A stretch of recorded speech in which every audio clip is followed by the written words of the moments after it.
Have you ever thought about sports in a completely different way? Let's break it down. Think of sports like prayer.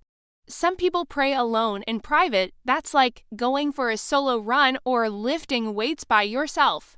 It's personal for your own benefit, but then there's public prayer, where a whole community comes together. Public sport should be the same, a collective activity for everyone. But what do we see today? Huge stadiums filled with thousands of people just watching a handful of players. Imagine going to a restaurant not to eat, but just to watch someone else eat their dinner. Or standing outside in the cold, letting someone else enjoy a warm fire on your behalf.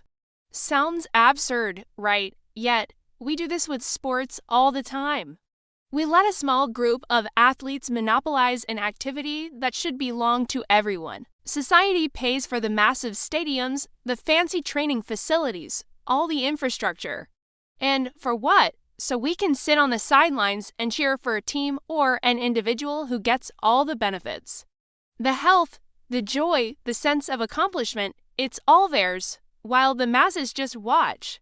This is like letting a single person or a small group decide the destiny for an entire nation. It just doesn't make sense. Private sport is one thing. If you want to practice on your own, using your own resources, that's your business.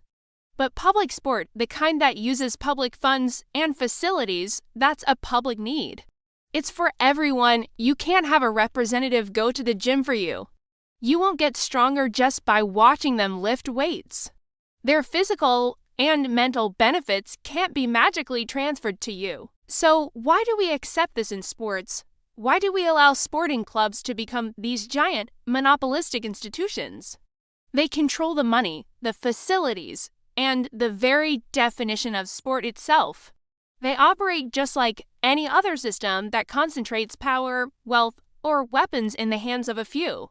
But we're living in an age where people are demanding more control over their own lives. We're challenging monopolies on power and wealth, so why not challenge the monopoly on sport? Think about the crowds queuing up to vote for a politician. They hope that one person will represent their interests and fight for them. But often, they end up just watching from the sidelines as decisions are made for them. The same thing happens in stadiums. The crowds are stripped of their own agency, reduced to passive spectators. They're tricked into thinking their role is just to laugh and applaud, while others perform the actions they should be doing themselves. These monopolistic systems want to keep you distracted, to keep you cheering from the stands, because it benefits them. But sport, as a social activity, should be for the masses. Just like power, wealth, and security should belong to the people, so should the right to play. Sport is a fundamental right for health and recreation. It's foolish to pour our collective resources into something that only benefits a select few. The thousands of people filling the stadiums, cheering and clapping, are missing the point. They've been convinced to sit on the sidelines of their own lives. They stand lethargically in the bleachers and applaud the heroes on the field, the very heroes who have taken the initiative away from them, who dominate the space that should be for everyone. What are grandstands? Really, they are barriers. They were literally designed to separate the masses from the playing field, to keep you out. But imagine a different world. Imagine if the masses flooded onto the fields and open spaces to play for themselves. The stadiums would be empty, the grandstands would become obsolete. This will happen when people realize that sport is meant to be practiced, not just watched. It's about participation, not spectating from a distance. Instead of a helpless, apathetic majority watching, we could have an active, engaged majority playing. When that happens, the grandstands will disappear because there will be no one left to sit in them. Everyone will be on the field. Think about it this way. Who goes to the theater or the cinema? People who want to watch life unfold through actors. They are spectators of stories. But people who are busy living their own epic lives, who are shaping their own destinies, they don't have time to just watch. They are the main characters in their own story. In the same way, a true horseman is in the saddle, riding, not sitting in the grandstands at a racecourse. If everyone had a horse, who would be left to watch? The only people watching are those who can't or don't ride. This is why some traditional, hardworking cultures, like the Bedouins, have little interest in theater. Their lives are serious and full of action. They don't need to watch actors pretend to live. They are too busy living. They don't watch performers. They participate in their own games and ceremonies because they understand the inherent need for these activities and do them naturally. Now, let's talk about some specific sports like boxing and wrestling.